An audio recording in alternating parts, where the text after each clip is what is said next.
यदा यदा हि धर्मस्य। हरे कृष्णा। आप सबका बहुत बहुत स्वागत है। आपको हम हृदय से प्रणाम करते हैं। आप अपने कीमती समय में से इतना वक्त निकाल करके इस प्रोग्राम के यहाँ पर इतनी मात्रा में लोग आए हैं। तो आज हम श्री कृष्ण उत्सव, भगवान का जन्म उत्सव मना रहे हैं। तो हालांकि भगवान जन्म ले चुके हैं 26 तारीख को इस धरती के हिसाब से, बट हम एक प्रकार से नंद उत्सव मना रहे हैं। तो एक सुंदर झांकिया में आपने देखा कैसे भगवान का जन्म हुआ। तो आपको बस एक फ्लैशबैक में कुछ भगवान की लीलाएं जो उन्होंने इस धरातल पर की, और क्यों हम कृष्ण को भगवान कहते हैं, क्यों इतना उत्सव मनाते हैं उनके जन्म दिवस पर, ये आपको बताने का प्रयास करेंगे। तो आपसे निवेदन है, अगला आधा पौन घंटा मेरे साथ बने रहिए और हम भगवान की लीलाओं में से तैरते हुए जो है भगवान के चरण कमलों तक पहुंचने का प्रयास करेंगे। श्रीमद् भगवद गीता में भगवान अपने इस धरती पर अवतरित होने का कारण बताते हैं। वो कहते हैं, यदा यदा हि धर्मस्य ग्लानिर्भवति भारत अभ्युत्थानमधर्मस्य तदात्मानं सृजामि अहम् परित्राणाय साधूनां विनाशाय च दुष्कृतां धर्म संस्थापनार्थाय संभवामि युगे युगे। हे अर्जुन, जब जब धरती पर धर्म की ग्लानि होती है और दुष्टों का अत्याचार बढ़ता है, तब तब मैं जन्म लेता हूं और मैं साधुओं की रक्षा करता हूं। परित्राणाय साधूनां विनाशाय च दुष्कृताम। जो दुष्कृति लोग हैं, जिसकी बुद्धि जो है केवल इंद्रिय भोग और केवल दुष्कर्मों में लगी है, ऐसे दुष्कृतियों का मैं विनाश करता हूं। तो भगवान आगे कहते हैं, अर्जुन जन्म कर्म च मे दिव्यम एवं यो वेद तत्वतः त्यक्त्वा देहम पुनर्जन्म नैति मामेति अर्जुना। हे अर्जुन, मेरा जन्म और कर्म जो है वो दिव्य है। ये मत समझो कि मैं एक साधारण मनुष्य जैसा जन्म लेता है वैसा जन्म लेता हूं। तो अभी मैं आपने सुंदर भगवान के जन्म लीला को देखा यहां पर, बट शास्त्र के हिसाब से जो है मैं आपको कुछ बताना चाहूंगा कैसे भगवान का जन्म हुआ। देखिए, जब एक साधारण इंसान, एक बालक जन्म लेता है तो क्या स्थिति होती है उस समय। आप देखिए, माँ जो है प्रसव की वेदना में रहती है और बच्चा जब गर्भ से निकलता है तो पूरा खून से सना हुआ होता है, पूरा मल मूत्र से लदा हुआ होता है। फिर उसको नर्स लोग या घरों में माताएं लोग जो है उसको साफ करती है। फिर उसका जो अम्बिलिकल कॉर्ड है उसको काटते हैं और जो है वो रोता है, वो बहुत रोता है बिलक बिलक के। तो जब भगवान जन्म लेते हैं तो आप देखोगे ये सब कुछ नहीं होता है। वास्तव में भगवान देवकी के गर्भ से साधारण मनुष्य की तरह जन्म नहीं लेते। जैसे साधारण मनुष्य जब एक पुरुष एक स्त्री के गर्भ में अपना वीर्य छोड़ता है, तब वो वीर्य से आगे जाके पशु इंसान का जन्म होता है या मनुष्य का जन्म होता है। बट भगवान देवकी के गर्भ में इस तरीके से नहीं आए। वो पहले वसुदेव के हृदय में आए और वसुदेव के हृदय से देवकी के हृदय में गए और देवकी के हृदय से उसके गर्भ में भगवान आ गए। जब भगवान गर्भ में आ गए तो देवकी का जो गर्भ है, जैसे आप एक माता को जो गर्भवती है, आप देखोगे ऐसा पेट बाहर आ जाता है, कई बार उसको पेट दर्द होता है, बहुत सारी परेशानियां होकर सामना करना पड़ता है।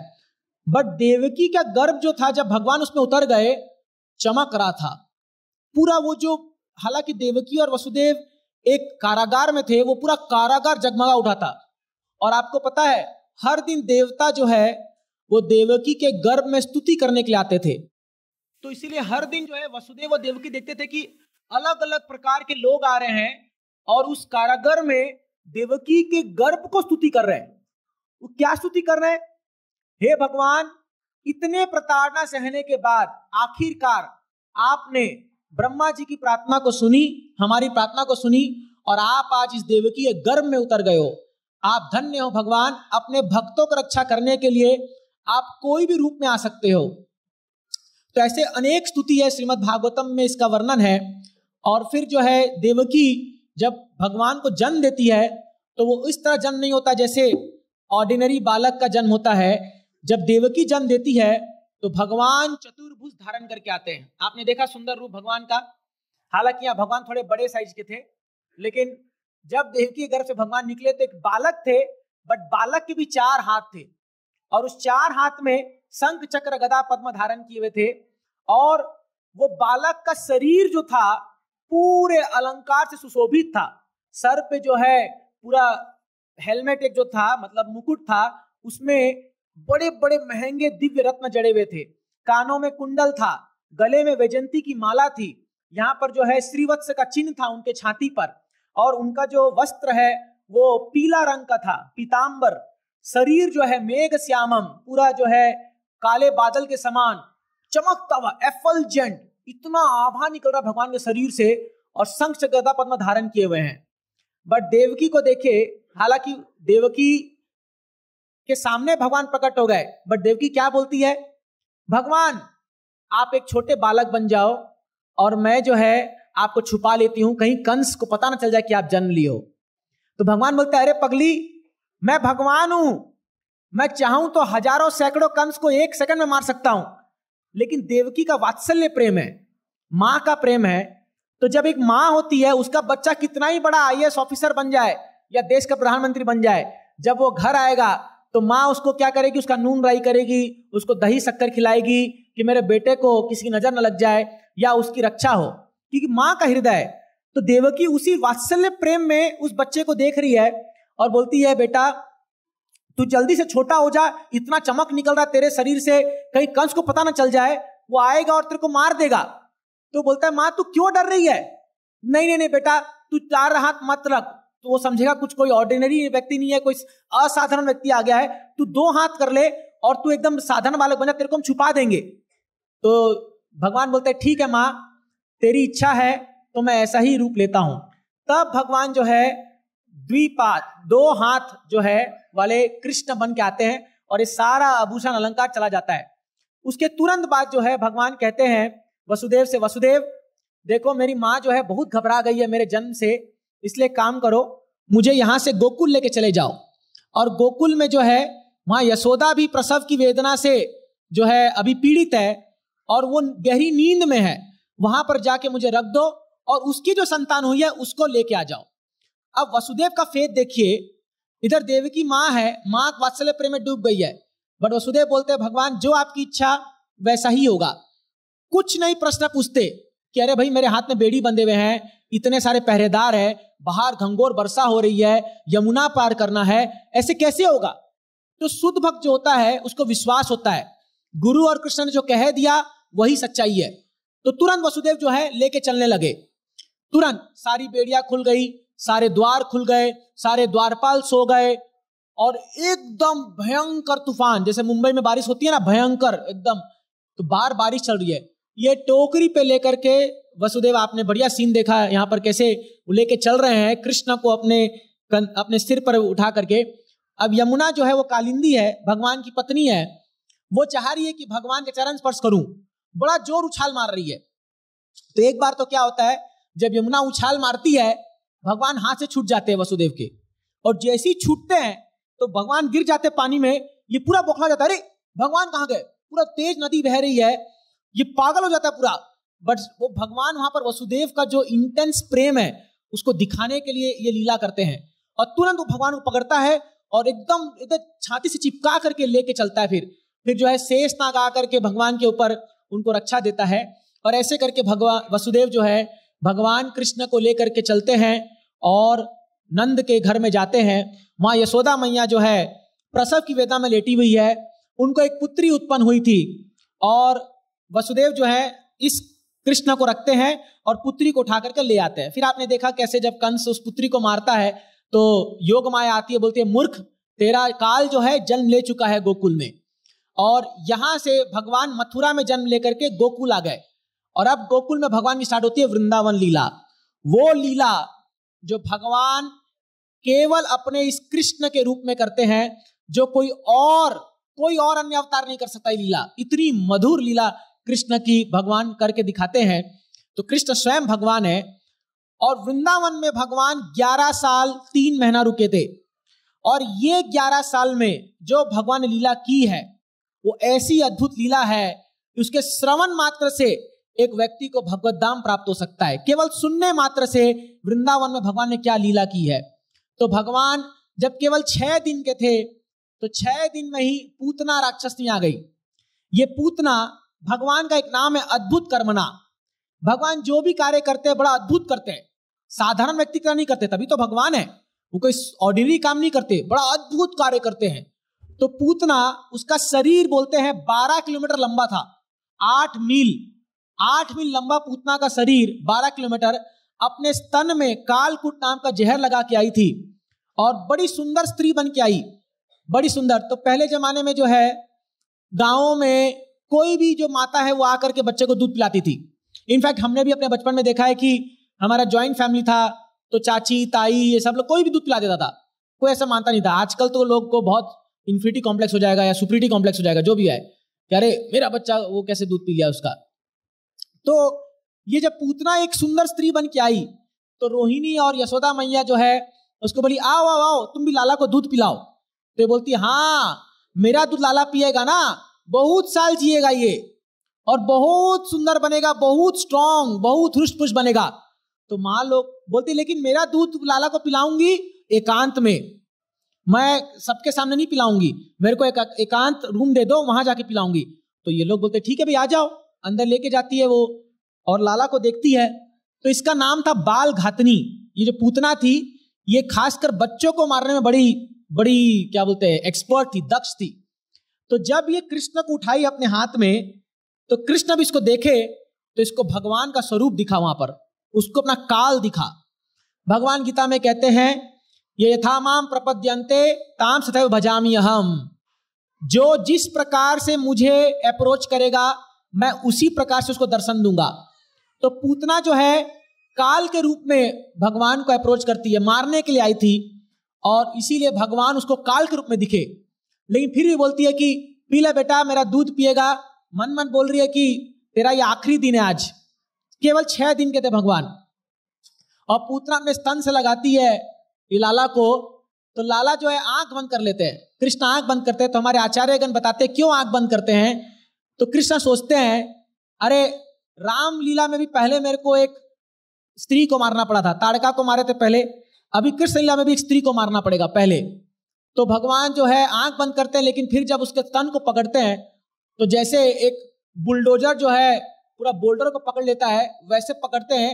और ये जो है इतना पीड़ा होता है, इसको बोलते छोड़ छोड़ छोड़ करके भागती है बाहर, एकदम दूर भागती है। अरे यशोदा माँ देख रही, क्या हो गया लाला को, सब पागल हो गए।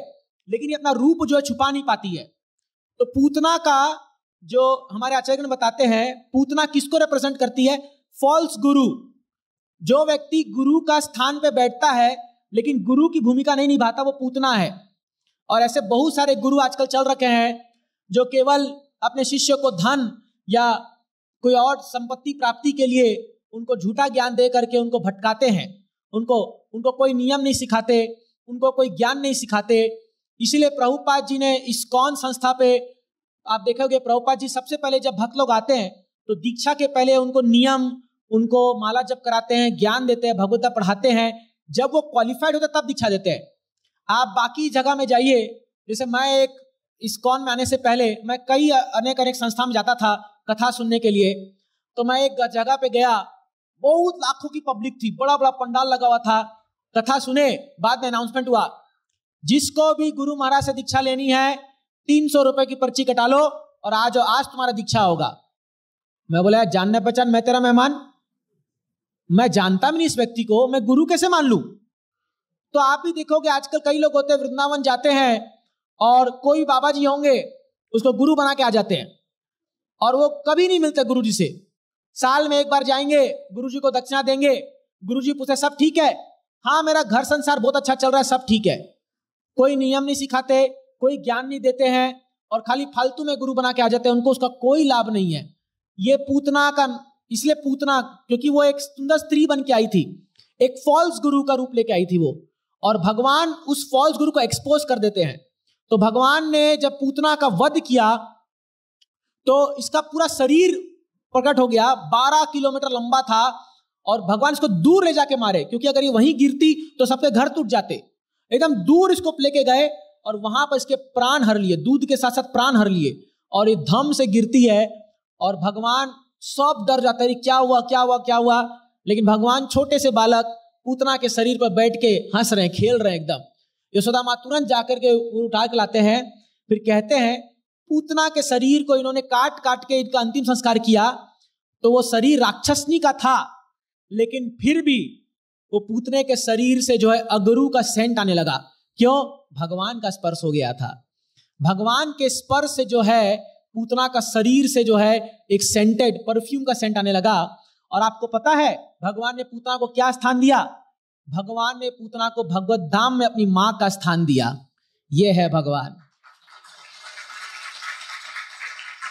तो हालांकि वो एक राक्षसनी थी, लेकिन फिर भी मां को दूध पिलाई। तो भगवान ने जो उसका नेगेटिव पार्ट था राक्षसनी वो हटा दिया, और जो पॉजिटिव पार्ट था उसका दूध ले लिया खाली। भाई कैसे भी आई, मां के रूप में आई ना, तो मैं उसको मां का स्थान दूंगा। यह है कृष्ण भक्ति का फायदा।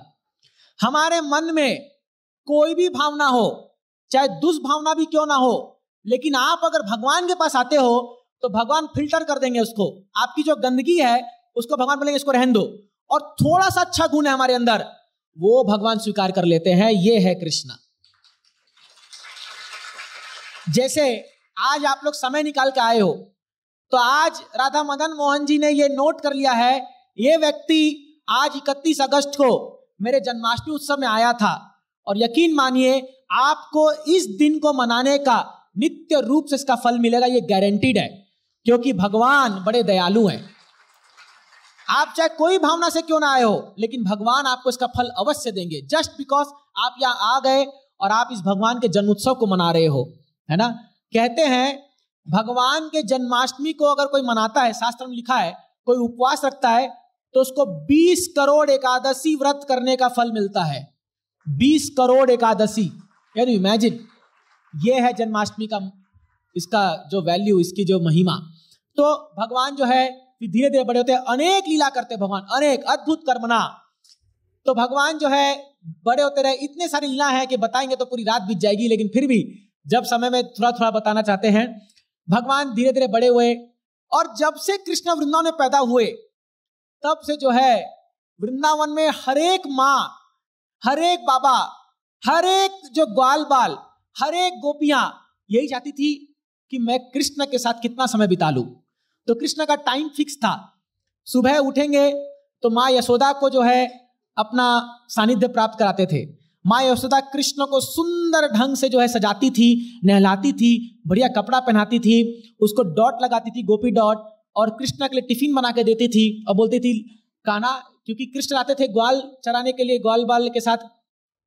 माँ यशोदा का प्रेम देखिए, इतना प्रेम करती थी अपने बच्चे को कि जब उसको छोड़ती थी जाने के लिए बाहर, अभी नंद भवन है, नंद भवन से उसको कृष्ण को जाना है, तो माँ यशोदा जो है उसको टिफिन दे रही है और बोलिए बेटा ज्यादा दूर मत जाना। हाँ, बोले माँ मैं नहीं जाऊंगा। फिर बाहर निकलती है और माँ यशोदा बोलती है, ए सुबल, ए मधुमंगल, ए बलराम, ए स्तोक कृष्ण, इधर आओ इधर आओ। मधुमंगल तुम कृष्ण के सामने रहना, स्तोक कृष्ण तुम दाएं रहना, और जो है बलराम तुम बाएं रहना। चारों को बोलती है तुम आगे पीछे रहना, इसको अकेला मत छोड़ना, ये बड़ा नटखट है, घर में भी बड़ा बदमाशी करता है। तो सब बोलते हैं माँ चिंता मत करो, अरे हम जाते हैं लेकिन असुरों को तो यही मारता है, वास्तव में तो बचाता ये हमको है, और तू हमको बोल रही है कि हम इसकी रक्षा करें। बोली जो भी है वो मुझे नहीं पता, लेकिन इसकी रक्षा करना।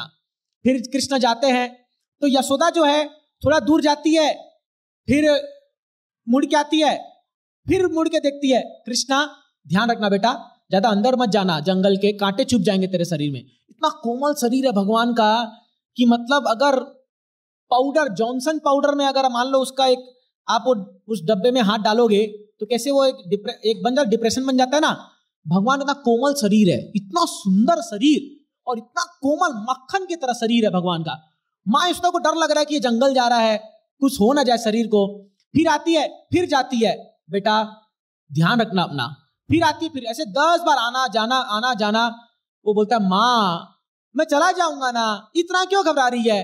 नहीं नहीं बेटा, तेरे को कहीं कुछ हो ना जाए। 10 मंत्र फूकती है उस पर, अपने पल्लू से उसका मुंह पोंछती है, सब कुछ करती है, ऐसे फिर भेजती है।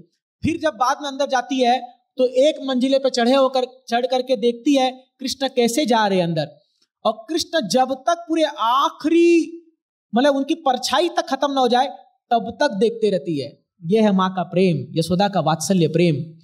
और कृष्ण जो है अपने ग्वाल बाल से जब जाते हैं वहां, तो आपको पता है जैसी कृष्ण वन में घुसते हैं ना, इधर सारी गोपियों का हालत खराब हो जाता है, इनका मन ही नहीं लगता कोई काम में। तो सारी गोपियां, अब गोपियों में जो है कई कृष्ण की सखियां भी हैं, कई कृष्ण के मां की उम्र की भी है, अलग अलग गोपियां हैं। तो गोपियां सब जो है वो दिन भर केवल कृष्ण याद करती थी। कृष्णा ने कल क्या किया था, कृष्ण आज कैसे, कृष्ण कैसे खा रहे होंगे, कृष्ण कैसे वन में गायें चरा रहे होंगे, कृष्ण कैसे बांसुरी बजाएंगे, कृष्ण कैसे ऐसे करें। पूरा Krishna conscious, completely Krishna conscious, 24 घंटा केवल कृष्ण का स्मरण है, केवल कृष्णा कृष्णा कृष्णा।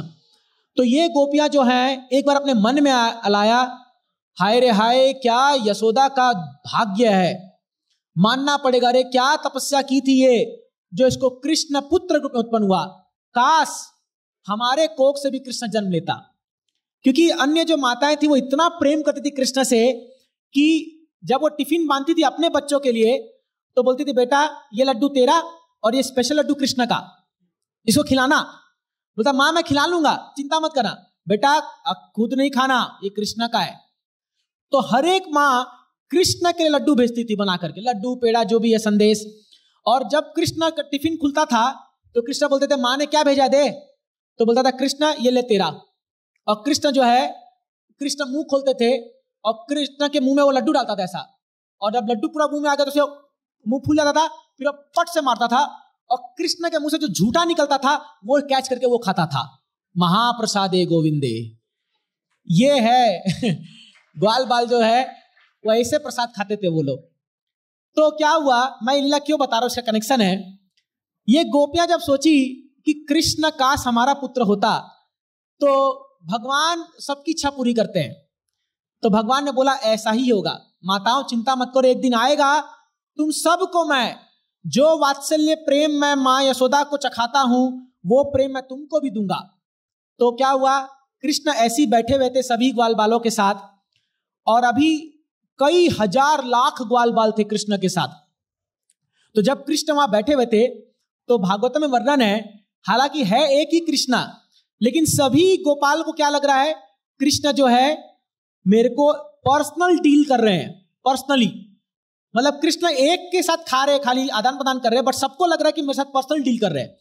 तो एक बार ब्रह्मा जी के जो दूत था वो आया था धरती पर, उसने देखा अभी अभी कृष्ण ने अघासुर नामक बड़े असुर को मारा है, और अभी ये बैठ के क्या टिफिन लंच पार्टी हो रहा है यहां पर। तो जाके ब्रह्मा जी को बोला कि ब्रह्मा ये तो कुछ गड़बड़ है, ये कोई मायावी लगता है, आपके राज्य में कोई मायावी आ गया धरती पर। ब्रह्मा जी बोलते हैं, अरे ऐसा कैसे हो सकता है, चलो मैं जाके देखता हूं। ब्रह्मा जी जाके देखते हैं, बगल में बड़ा अघासुर, कितना किलोमीटर लंबा, एक सांप के रूप में आया था, अजगर के रूप में, वो मरा पड़ा हुआ है, और इधर बैठ के लोग टिफिन खा रहे। और ब्रह्मा जी भी देख रहे हैं, उनकी चारों सिर घूम गया, वो देख रहे एक कृष्ण है, लेकिन सभी ग्वाल बाल कृष्ण को अपने समक्ष पा रहे हैं। ब्रह्मा जी बोले, अरे बाबा ये मायावी कहां से आ गया, हालांकि खुद बुलाए हैं उनको धरती पर। और फिर ब्रह्मा जी क्या करते हैं, इसको तो थोड़ा सबक सिखाना पड़ेगा। तो अभी ग्वाल बाल लोग जब लंच कर रहे थे तो उनकी गायें बंधी हुई थी पेड़ से, ब्रह्मा जी ने पेड़ से खोल दिया और छोड़ दिया सारे ग्वाल बालों को, सारे गायों को छोड़ दिया।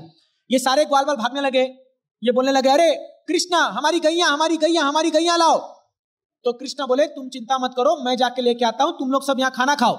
बोले नहीं नहीं नहीं नहीं नहीं, तुम पर भरोसा नहीं हमको, हम कहीं घूम गई तो गैया हम जाएंगे लेने के लिए। सब जाते हैं अपने अपने गैया को लेने के लिए, इधर कृष्ण अकेले हो जाते हैं। अभी क्या होता है, ब्रह्मा जी सभी ग्वाल बाल और गायों को किडनैप कर लेते हैं और ले जा करके अपने स्थान में रख देते हैं। अभी कृष्ण तो भगवान है, सब जानते हैं।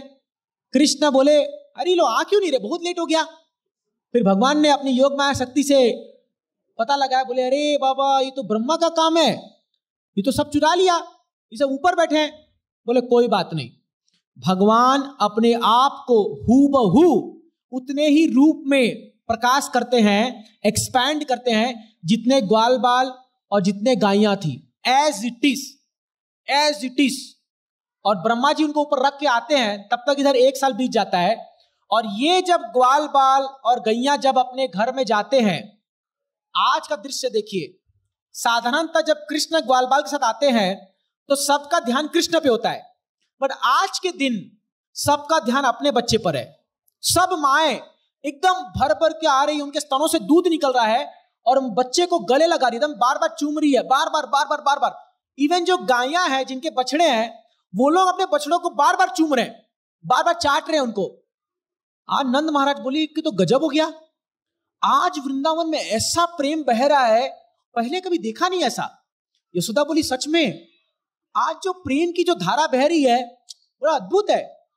और सभी माओं ने वास्तव में कृष्ण को अपना दूध पिलाया और कृष्ण को अपना प्रेम दिया। वो वास्तव में कृष्ण थे। इसलिए सोचिए, भगवान सभी माओं की इच्छा को पूरा करने के लिए अपने आप को विस्तरित करते हैं सभी ग्वाल बालों में, सभी गायों में, सभी बछड़ों में। और इधर ब्रह्मा जी आते हैं तो सेम सीन देखते हैं कि यहाँ कृष्ण बैठे हैं और सभी जो ग्वाल बाल है वो उनको पूरा घेर के बैठे हुए हैं। उनका सिर घूमता है तो ऊपर कौन है, ऊपर फोन लगाते हैं, भाई कौन है ऊपर, उसका फोटो भेज व्हाट्सएप में। तो बोला अरे यही तो लोग हैं, और नीचे मैच करते, सेम है दोनों। ब्रह्मा जी का दिमाग, अरे बाप रे बाप, बहुत बड़ा गलती हो गया, तो मैं समझ ही नहीं पाया, ये तो भगवान स्वयं है। तभी जो है सारे ग्वाल बाल विष्णु का रूप धारण कर लेते हैं, चतुर्भुज धारण कर लेते हैं, और ब्रह्मा जी हाथ जोड़ के प्रार्थना करते, भगवान यदि कोई इस दुनिया में कहता है कि मैं भगवान को जानता हूं, ये बहुत सारे लोग तो जानता थोड़ी है, कई लोग ऐसे मूर्ख है जो कहते हैं मैं ही भगवान हूं। ऐसे बड़े मूर्ख लोग आते हैं जो कहते हैं मैं ही कृष्ण का अवतार हूं। उसको बोलो भाई तू ये टेबल उठा दे अपनी उंगली पर, तो उसका हालत खराब हो जाएगा। हाँ, उसका दांत में दर्द होगा तो डॉक्टर पास जाना पड़ेगा, और वो भगवान है। तो भगवान को बोलते ब्रह्मा जी, यदि कोई इस दुनिया में बोलता है कि मैं भगवान को जानता हूं, तो उसको जो बकना है बकने दो, वो पागल है। जहां तक मेरी बात है, मैं आज ये डिक्लेयर करता हूं कि मैं मेरे मन, बुद्धि, वचन, कर्मणा सबसे डिक्लेयर करता हूं, भगवान आपकी लीला अनंत है, आपको कोई नहीं जान सकता, आप महान हो, आप अनंत हो। ये ब्रह्मा जी का वाक्य है। ईश्वर परम कृष्ण सच्चिदानंद विग्रह अनादिरादिर गोविंद सर्व कारण कारणम। ब्रह्मा जी ने जब कृष्ण को देखा तब ये श्लोक रचना की, आप परम ईश्वर हो, हे कृष्ण आप परम भगवान हो, आप पूरे सृष्टि के स्वामी हो। ये ब्रह्मा जी का व्याख्या है। हम तो कौन है उनके सामने? ब्रह्मा जी जिनका पूरा शरीर बुद्धि से बना हुआ है, जिनके 4 सिर हैं, जिन्होंने सृष्टि की संरचना की है, उनका यह वाक्य है, ईश्वर परम कृष्ण, कृष्ण तुम परम ईश्वर हो। और भगवान जो है, फिर आपको पता है आगे भगवान जो है गोवर्धन की पूजा करते हैं, और बड़ी सुंदर लीला है गोवर्धन लीला। और एक बार नंद महाराज जो है बड़े बड़े सामग्री लेकर के जा रहे थे इंद्र की पूजा करने के लिए। तो कृष्ण आए, बोले बाबा ये इतना सामग्री किसके लिए है? तो बोले बेटा हम सब इंद्र की पूजा करते हैं। बोले क्यों? बोले इंद्र हमको वर्षा देता है तो हमारा खेती होता है, हमारे गायां चरती है, हमें उनसे दूध मिलता है, तो इंद्र की कृपा से हमारा जो है घर परिवार चलता है। बोले बाबा इंद्र तो वर्षा का देवता है, उसको बारिश देना तो उसका कर्तव्य है। यदि मान लीजिए आप किसी गवर्नमेंट ऑफिस के पास जाएं और उसको बोले कि आप मेरा पासपोर्ट बना दो, और वो बोले 5,000 रुपए लगेगा, तो ये सही है कि गलत है? अगर 500 रुपए का फाइल है, मतलब फॉर्म है, और वो बोला 5,000 लगेगा, सही है कि गलत है? गलत है ना। उसका तो काम है बनाना वो ना, लेकिन उसका भी वो अंडर टेबल लेता है, तो वो गलत है। वही भगवान बोले अरे इंद्र का काम है बारिश देना, तो तुम अंडर टेबल क्यों उसको इतना सारा धन धान्य इतना पूजा कर रहे हो उनका? तो नंद बाबा बोले ए ज्यादा मत बोल, इंद्र गुस्सा हो जाएगा ना, बहुत गड़बड़ जाएगा। तो बोले बाबा आप सोचो, ये गोवर्धन पर्वत, ये पर्वत हमसे कुछ नहीं मांगता, हमारी गायां चरती है, इसके अंदर रत्न निकलते हैं, इसकी नदियां से हमें जल मिलता है, और इस पे पूरा हमारा जीवन बसा हुआ है, क्यों ना हम गोवर्धन की पूजा करें? तो सभी जो वहां के नंद बाबा के साथ और बड़े बड़े जो सब वहां पर गोप सखा थे, सब बोले बात तो सही बोल रहे यार, फालतू फंड में इंद्र को इतना खिलाओ, क्या मतलब है इसका? तो सब, अभी कृष्ण इतना मधुर बोलते हैं कि कोई बात मान जाएगा। सब के सब जो बोले चलो ये सारा सामग्री लेके आज गोवर्धन की पूजा करेंगे, और सब लोग चले गए गोवर्धन की पूजा करने के लिए। अभी क्या हुआ, तो गोवर्धन की पूजा कर रहे हैं बहुत जबरदस्त तरीके से, इंद्र के दूत आए। अभी देखिए देवताओं में थोड़ा प्रॉब्लम क्या है, देवता लोग भगवान के भक्त होते हैं बट वो शुद्ध भक्त नहीं होते, तो जब तक उनको उनका मटेरियल मिल रहा है तब तक शांत रहते हैं। बट अगर उनको कुछ गड़बड़ हो जाए तो हाहाकार मचा देंगे पूरा। तो इंद्र ने को उसके दूत ने कहा, देवराज इंद्र, पूरे भारत में लोग आपकी पूजा कर रहे हैं, बट एक गांव है वृंदावन, जहां के लोग ने इतनी साल की परंपरा को तोड़ करके आज आपकी पूजा छोड़ करके गोवर्धन की पूजा की है। क्या मेरी पूजा को रोका? जाओ संवर्तक तहस नहस कर दो, इतनी बारिश करो ये पूरा गांव का मैप से नक्शा मिट जाए, भारत के मैप से वृंदावन का नक्शा मिट जाए। बोले जो आ गया, मैं तो 1 घंटा बारिश करूंगा, खत्म हो जाएगा पूरा वृंदावन। ये संवर्तक आ गया, पूरे क्लाउड छा गए, पूरे बादल छा गए, घंघोर बारिश, जबरदस्त बारिश, पूरे घर उजड़ गए, पूरा सब हो गए। सब बोलने लगे, कृष्णा, अरे तुम्हारे कहने पर गोवर्धन को पूजा किया और उसका परिणाम देखो, पूरा घर बार लूट गया, सब लूट गया, हम बर्बाद हो गए। नंद महाराज बोले, बेटा तेरे कहने पर हम लोग ये सब किए, अब कौन बचाएगा? भगवान बोलते हैं, कृष्ण बोलते, बाबा मेरे कहने पर किए ना, अब मैं ही बचाऊंगा, चिंता मत करो, ये गोवर्धन हम सबको बचाएगा, ये गोवर्धन हमारा रक्षक है, ये हमका पालन भी करता है और हमारा रक्षा भी करेगा। और भगवान जाते हैं सीधा गोवर्धन में, एक चुटकी उंगली, लेफ्ट हैंड का चुटकी उंगली रखते हैं, पूरा रेडियस जो है फटता है वहां से, और भगवान अपने उंगली पर जो है, बोलो गिरधारी गोपाल भगवान की, तो एकदम पूरे चुटकी उंगली पर उठा लेते हैं। कितना बड़ा गोवर्धन! आज अगर आप गोवर्धन की परिक्रमा करते हो, 21 किलोमीटर है परिक्रमा, और बोलते हैं 500 साल पहले सनातन गोस्वामी जब करते थे 42 किलोमीटर थी, तो आप अनुमान लगाइए 5000 साल पहले कितना बड़ा गोवर्धन होगा।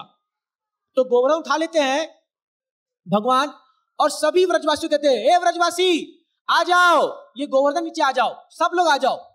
तो कुछ जो नंद बाबा लोग देखते हैं, बेटा तू क्या कर रहा है, पागल हो गया, इतना भारी पर उठा लिया, अकेले उठा लिया, दब जाएगा सब कुछ। तो सब अपनी लकड़ी लाके लगाते हैं गोवर्धन नीचे, सारे जो गोप सखा लोग थे अपनी लकड़ी लगाते हैं, क्योंकि उनका लकड़ी रहती है बड़ी बड़ी मोटी मोटी, लगाते हैं। बोलते बेटा तू अकेले नहीं संभाल पाएगा। तो कृष्ण बोलते हैं, सही में? ठीक है आप लोग संभालो। थोड़ा सा नीचे करते हैं, धाड़ से सारा लकड़ी टूटे, तू ही संभाल, पकड़ उंगली लगा, तू ही संभाल, तू ही संभाल। तो फिर भगवान बोलते हैं, ठीक है मैं संभालता हूं। भगवान ऐसे पकड़ में, अभी आप कुछ एक भारी चीज उठाओगे, मान लो स्टैंड उठाओगे, आपका शकल पे थोड़ा सा तंज आ जाएगा ना, थोड़ा आपको लगे कब छोड़ेंगे। आपको पता है भगवान का चेहरा कैसा था? इतने सुंदर भगवान, इतना मुस्कान दे रहे जैसे एक मशरूम को उठा रखे, मशरूम एक रूई का डेला है ना, रूई का, उसको उठा रखे, ऐसे भगवान फील कर रहे हैं। और सभी गोपियां सब लोग बोलते आ जाओ, आज जो है आज हम उत्सव मनाएंगे। बाहर घंघोर वर्षा हो रही है, देवराज इंद्र दबादब बारिश हो रहा है, पूरा एकदम गर्जना हो रही है, वर्षा हो जा रही है, हो जा रही है, हो जा रही है, हो जा रही है। और इधर भगवान उत्सव चल रहा है, भगवान स्टार्ट के बांसुरी, ओहो हो, भगवान की बांसुरी। कहते हैं शास्त्र में लिखा है, जब भगवान की बांसुरी बजती है ना, तो वृंदावन में जो चीज बहती है वो रुक जाती है, और जो रुकी वो बहने लगती है। जैसे पेड़ मान लो रुके हुए हैं तो बहने लगते हैं वो, ठीक है, नदियां बह रही है वो रुक जाती है ना। गाय लोग ऐसे सीधे आते रहते हैं। इनफैक्ट जब एक बछड़ा अपने गाय के अडर, गाय का जो स्तन होता है, उसे दूध पी रहा होता है, तो जब कृष्ण बांसुरी बजाते हैं तो उसका दूध गले में अटक जाता है, गिटक नहीं पाता वो, क्योंकि दूध बहता हुआ रुक जाता है। ये बांसुरी का कमाल है भगवान की। जब बजाते हैं ना लोग पागल हो जाते हैं, और भगवान स्टार्ट किए बांसुरी। अब सब वृंदावनवासी भूल गए कि क्या चल रहा है बाहर, किसी को मतलब नहीं है भाई, सब डांस वांस चल रहा है, सारा इतना आनंद हो रहा है, इतना आनंद हो रहा है, इतना आनंद हो रहा है। 7 दिन 7 रात कंटिन्यूअस भगवान इस गोवर्धन को उठा के रखे और वर्षा हुए। अब जब भगवान गोवर्धन के नीचे थे, एक्चुअली भगवान ने इंद्र को माफ किया। पता है क्यों? क्योंकि भगवान ने बोला, इंद्र तूने बहुत बढ़िया काम किया। एक्चुअली सभी व्रजवासी की इच्छा थी कि मेरे साथ सानिध्य हो, मेरे साथ उनका मिलन हो, बट मैं सबको एक प्लेटफॉर्म में नहीं ला पा रहा था। लेकिन तूने ऐसा काम किया कि सब लोग एक साथ आ गए, मजा आ गया, एक साथ में एक कंसर्ट में सारा प्रोग्राम सक्सेसफुल, अलग अलग टाइम नहीं देना पड़ेगा। तो सब लोग वहां थे। भगवान ने कहा, मेरे प्यारे व्रजवासियों, मैं तुम्हारी भक्ति से बहुत खुश हूं, मांगो क्या मांगना है। तो सब लोग जो है भगवान को देख रहे हैं। भगवान इतने सुंदर है कि वो देखते ही क्या मांगेंगे। अभी बट फिर भी जो मन में इच्छा मांगो। तो सब बोले नहीं नहीं नहीं, क्या बोलेंगे भगवान को, भी ऑलरेडी इतना बचा रहे भाई, मर जान से बचा दिए, और क्या चाहिए। तो भगवान बोले अच्छा लग रहा है तुम लोग शर्मा रहे हो, तुम लोग मेरे से मांगने में शर्मा रहे हो, एक काम करो अपनी आंखें बंद करो और अपने मन में मांगो क्या चाहिए तुमको मेरे से, है ना। तो चलो अभी यही करते हैं, आप सब अपनी आंखें बंद कीजिए और आज जो आप मुराद लेके आए हैं भगवान से वो मांग लीजिए। अभी मौका है, मदन मोहन जी सामने खड़े हैं। आपके मन में जो इच्छा है, जो भी चीज है, मैं बहुत सीरियसली बोल रहा हूं, उसको मांग लीजिए अभी 1 मिनट के लिए। नहीं तो बोलोगे प्रभु जी ने मांगने का टाइम ही नहीं दिया, ऐसा व्यस्त रखा कि मांग ही नहीं पाए। अभी मांग लीजिए आंख बंद करके, ठीक है। तो भगवान जो है ब्रजवासियों को बोलते हैं आंख बंद करो और मांगो। और मेरे अंदर एक स्पेशल ट्रांसमीटर है, मैं समझ जाऊंगा तुम्हारे अंदर क्या चल रहा है। आपको पता है सबने क्या मांगा? आपने क्या मांगा? कोई बोलेगा क्या मांगा आपने? कोई बोलेगा? हाँ ये बच्चा बोलेगा, बोलो। ये बोल रहा है मैंने कृष्ण से शिवलिंग मंगाया, गजब है। यस, वो बच्चा बोले क्या मांगा आपने? भक्ति मांगा, हरि बोल, जय हो। बच्चे ने बताया यस, आपने क्या मांगा?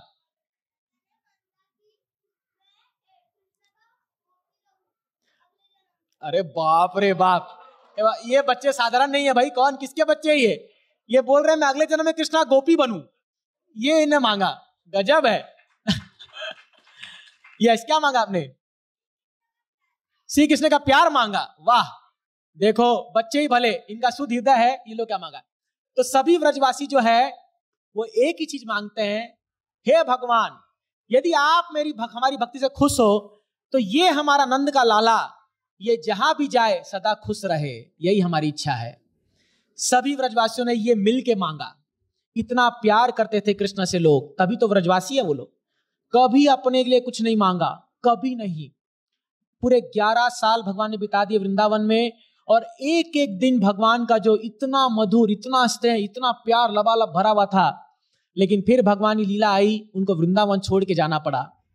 और ये जो दृश्य जब हुआ 11 साल में जब छोड़ के गए, मानो ब्रजवासियों के प्राण चले गए। और जब भगवान मथुरा गए, लंबी लीला है, समय कम है, अभिषेक का टाइम हो गया है और इसीलिए मुझे कट शॉर्ट करना है। बट जब भगवान चले गए मथुरा में तो उद्धव भगवान को बोलते थे, भगवान आप तो परमात्मा हैं, आपके भक्त तो ज्ञानी हैं, आप क्यों विरह कर रहे हैं? क्योंकि भगवान मथुरा जाने के बाद गोपियों को याद करते थे, कई बार रोते थे रात को भगवान गोपियों को याद करके। तो उद्धव को बोले, उद्धव जाओ एक बार वृंदावन होके आओ, एक बार वृंदावन घूम के आओ। उद्धव का शरीर भी भगवान जैसा ही है। तो उद्धव आते हैं, रथ से आते हैं। जब उद्धव वृंदावन पहुंचते हैं तो उनको एक पानी की धारा दिखती है, एक पगडंडी बन जाती है जहां पर कंटिन्यूअस पानी ड्रॉप बाय ड्रॉप आए जा रहा है। तो वो फॉलो करते करते वो एक घर के बाहर पहुंचते हैं और बोलते हैं ये किसका घर है? तो वहां के लोग बताते हैं ये नंद महाराज और यशोदा का घर है। बोले ये पानी की धारा क्या है? बोले जब से कृष्णा गए हैं तब से यशोदा के आंसू नहीं रुके हैं आज तक, और ये आंसू गिर गिर के जो है उद्धव ये पगडंडी बन गई है, और इनका क्या होगा कोई जानता नहीं है। फिर उद्धव जो है वो गोपियों के पास गए और गोपियों का हालत देखे। वो एक गोपी को देखते हैं, वो एक गोपी ऐसे माला लेके बैठी हुई है। जिस दिशा में कृष्ण गए थे, अक्रूर जब लेके गए थे, उस दिशा में माला लेके बैठी हुई है। हर दिन सुबह वो आती है, फूल इकट्ठे करती है और फ्रेश माला भगवान के लिए बनाती है, और ऐसे लेके बैठे रहती है कि यदि कृष्ण आज आ जाए तो उनको माला कौन पहनाएगा? मैं माला पहनाऊंगी। और वो दिन रात, शाम हो जाती है, कृष्ण आते नहीं है, वो माला को फेंक देती है और फिर जो है दूसरा माला अगले दिन तैयार करती है। वो एक गोपी। फिर आगे गए, एक गोपी को वो देखे, गोपियां इतनी मदमस्त हो रखी है भगवान की लीला में, इतने घुस रखे भगवान लीला में। एक गोपी जो है दूसरे गोपी का चढ़ के बोलती है, कालिया तेरी इतनी हिम्मत, तू वृंदावन आ गया, भाग यहां से। बोली क्या चल क्या रहा है यहां पर?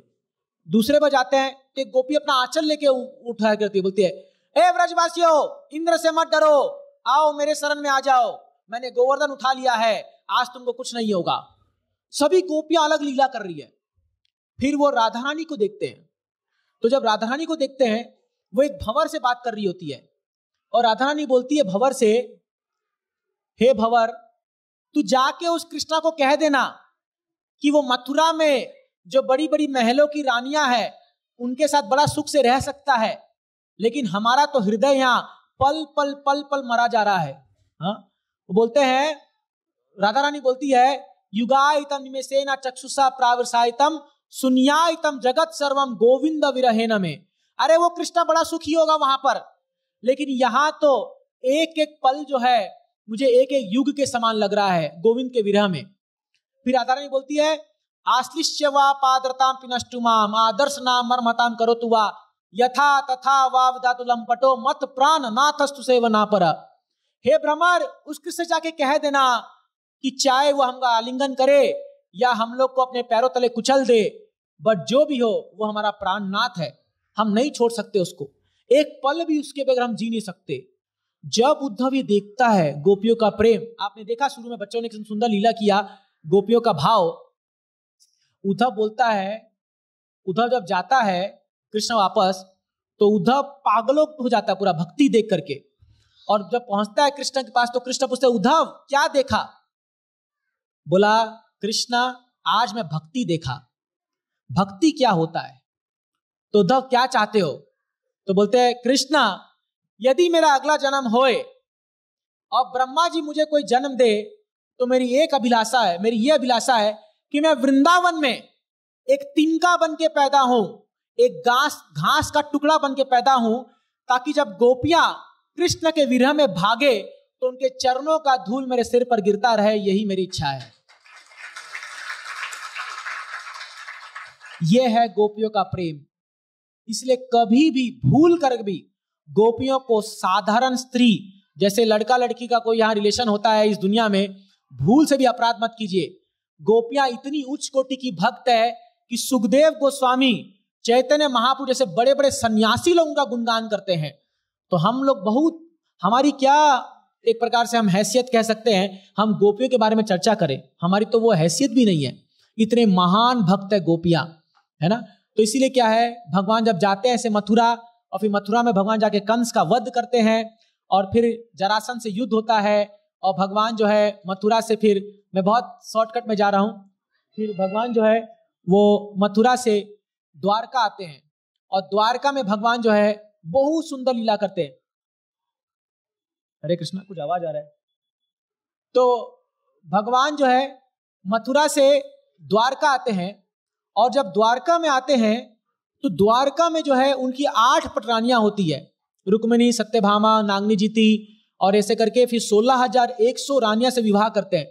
और देखिए भगवान का वैभव, भगवान द्वारका में आकर के 16,108 रानियों के लिए 16,108 महल बनाते हैं, और हर महल में, आप सोचिए अगर एक आदमी होगा उसकी 16,108 पत्नियां होगी, तो अगर एक पत्नी को वो एक दिन देगा तो उसका अगला टर्न कब आएगा?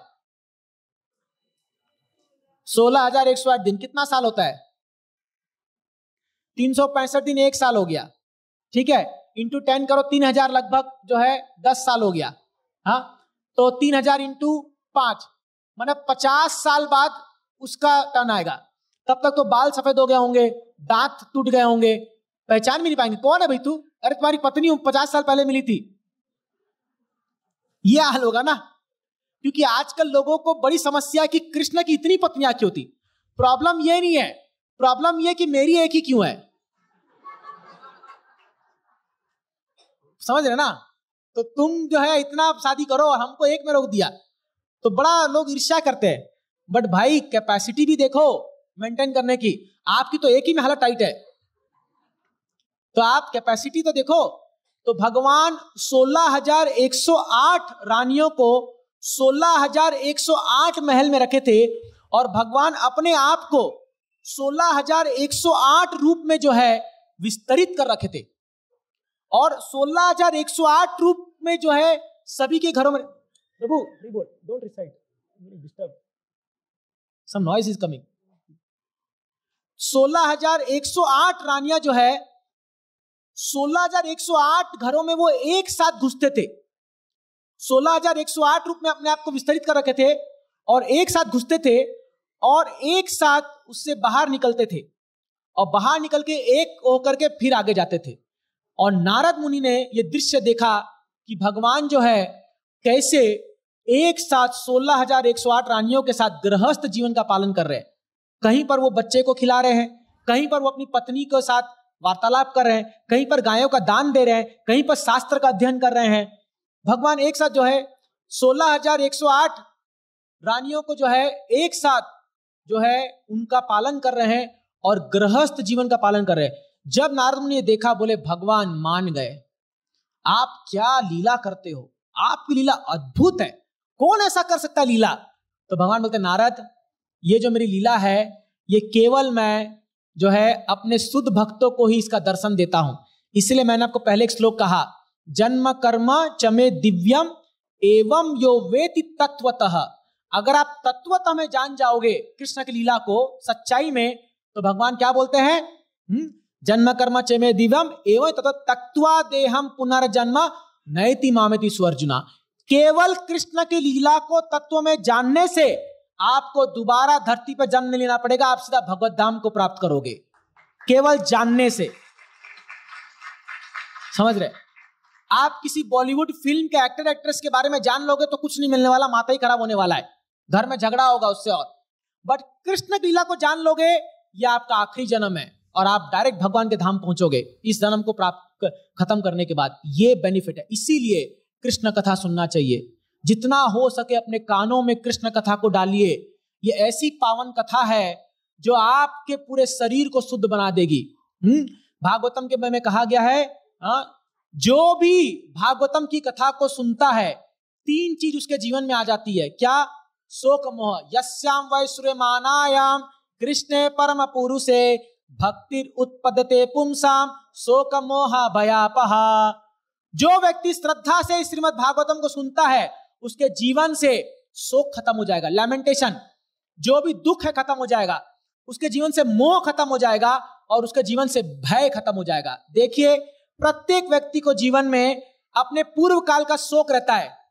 काश मैं अमीर घर में जन्म लेता, काश मैं इतना पढ़ाई कर लिया होता, काश मेरी शादी इससे ना हुई होती। ये भी शोक करते लोग, अरे प्रभु जी फंस गया। ऐसा मत करना आप लोग। ये शोक रहता है कई बार, अरे मैं क्या पता नहीं कर्म किया था, इस घर में जन्म ले लिया। या कई बार बहुएं बोलती है, पता नहीं क्या किया था तो इस घर में आके मैं पड़ गई यहां पर। तो शोक रहता है हम सबके जीवन में, तो ये खत्म हो जाएगा।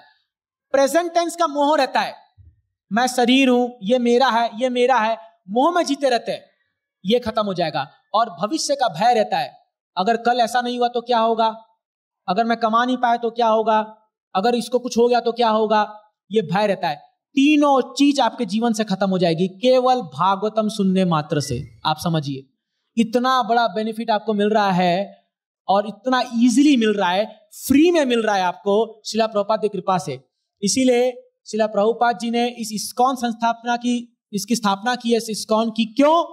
केवल आपको कृष्ण कथा पहुंचाने के लिए। धन्य है वो लोग भूरिदा जना तव कथामृतम तप्त जीवनम भुवि गृह्णन्ति ये भूरिदा जना श्रवण मंगलम श्रीमदातता भुवि गृह्णन्ति ये भूरिदा जना।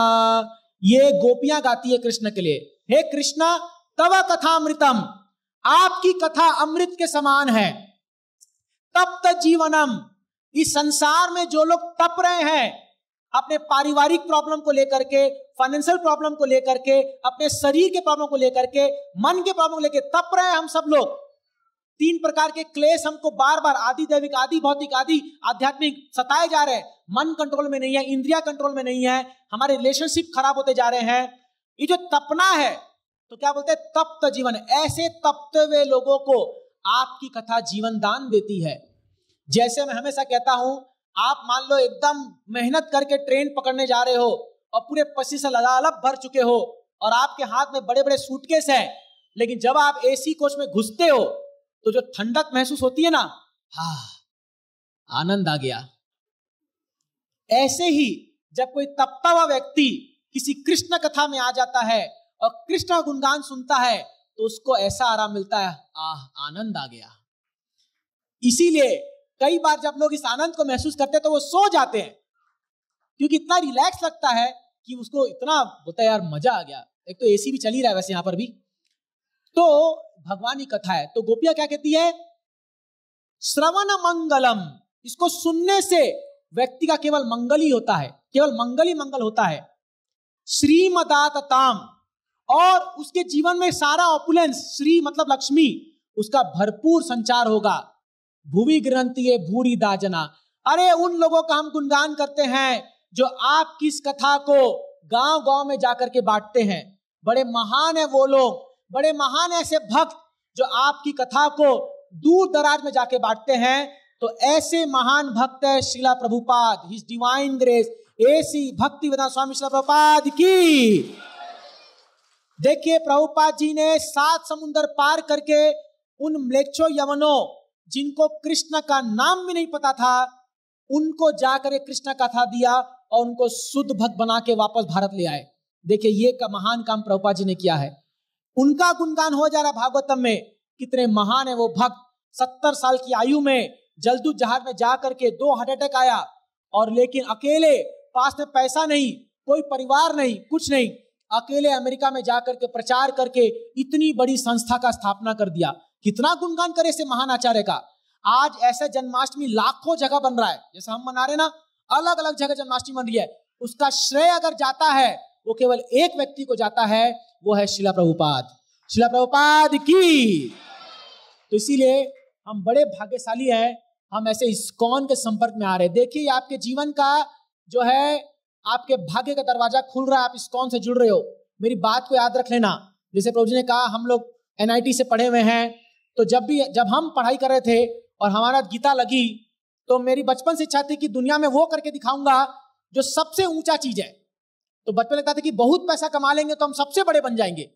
लेकिन जब मेरा गीता लगी, जब मैंने गीता को पढ़ा, मैंने बोला अरे सबसे ऊंचा तो यही चीज है। अगर मैं भगवान को प्राप्त कर लिया तो इससे ऊंचा कोई नहीं है। इसलिए मैं बोला अब पूरा जीवन ही भगवान को देना पड़ेगा, और बस दे दिए तो भगवान आज तक तो पाल रहे हैं, आगे भी पालेंगे ही। इसलिए आप संकोच मत कीजिए, अपने जीवन को जो है भगवान के चरणों में लगाइए। हम आपको घर बार छोड़ने के लिए नहीं कह रहे हैं, अपने घर में रह करके देखिए, यहाँ कितने सारे भक्त हैं जो धोती कुर्ता पहने हैं, अपने अपने घर वालों के साथ आए हैं, उनके बच्चे हैं, वो काम भी करते हैं, बट साथ में भक्ति भी करते हैं। आपको कुछ छोड़ना नहीं है, आपको केवल कृष्ण को जोड़ना है अपने जीवन में। जैसे ही आप कृष्ण को जोड़ लोगे, आप देखोगे आपका जीवन इतना सुंदर हो जाएगा कि आप अपने पारिवारिक जीवन को भी संभाल सकते हो और साथ साथ आध्यात्मिक जीवन को संभाल के भी भगवत धाम की ओर आगे बढ़ सकते हो। ये प्रभुपाद जी ने हम सबको सिखाया है। तो इसीलिए समय बीतता जा रहा है, कहने को बहुत सारी लीलाएं हैं, बट स्टिल अगर आपको और लीलाएं सुननी है तो हर शनिवार को हमारा सत्संग होता है अपने खांदा कॉलोनी में ही, जो है क्या सोसाइटी का नाम है अपना, स्वामी समर्थ जो मंदिर है, वहां सोसाइटी है, बड़ी सोसाइटी एक है, उस पे बाहर आपको बता देंगे। हर शनिवार को शाम को 6:30 से लेकर के 9 बजे तक हमारा सत्संग कार्यक्रम होता है। वहां पर कथा, कीर्तन और सुंदर सुंदर प्रोग्राम होता है। आप सब जरूर आए, आप सब पनवेल में आसपास रहते हैं, उसका लाभ ले। अगर वहां नहीं आ सकते तो खारगर में हमारा शाम को हर रविवार को शाम को 6:30 बजे कार्यक्रम होता है खारगर में, वहां पर आकर इसका लाभ ले। बट सत्संग से जुड़िए, अपने जीवन को बदलिए, इससे जुड़िए, आपका जीवन जो है बहुत सुंदर हो जाएगा। मेरा यकीन मानिए, समय कम है, हमारा किसी का कोई भरोसा नहीं है, आज है कल नहीं है। जब जब मिले, समय में मिले सत्संग का, उसका लाभ लीजिए, अपने जीवन को सुधारिए, आप देखोगे आपका जीवन बहुत सुंदर हो जाएगा। तो इसी वाणी के साथ जो है मैं विराम देता हूं यहाँ पर, और मैं आपका बहुत बहुत धन्यवाद देता हूं कि आप लोग इतना समय निकाल के यहाँ पर इतनी मात्रा में लोग आए हैं, और बड़ी खुशी हो रही है, बहुत आनंद हो रहा है कि इतने लोग जो है भगवान का उत्सव मनाने आए। आज उत्सव का दिन है, टाइम को थोड़ा, घड़ी को बंद कर दीजिए, थोड़ा देरी बंद मतलब थोड़ा भूल जाइए अभी। और आज उत्सव में, क्योंकि अभी प्रोग्राम के बाद जबरदस्त कीर्तन होगा। प्रभु जी ने कहा आपने हृदय माता को अभी तक सुना नहीं है, वो तो खाली ट्रेलर था, पिक्चर भी बाकी है। जब पिक्चर आएगा तो आप खुद अपने मुंह से बोलोगे थोड़ा देरी और, थोड़ा देरी और। तो इसीलिए वो उस रस को चखना है तो थोड़ा रुक के जाइए। चिंता मत कि आपका प्रसाद बना के रखा है अंदर, वो कहीं नहीं जाएगा। तो इसीलिए क्या है, आराम से बैठिए, अभी अभिषेक होगा, सुंदर अभिषेक, भगवान का आपको दर्शन मिलेगा। जिस भगवान की सुंदर लीला आज आपने अभी सुनी है, कैसे जन्म हुआ, उनका सुंदर अभिषेक आपके सामने, आंखों के सामने होगा। याद मानिए, यकीन मानिए, ये अभिषेक भगवान का सारे देवता लोग आके करते हैं।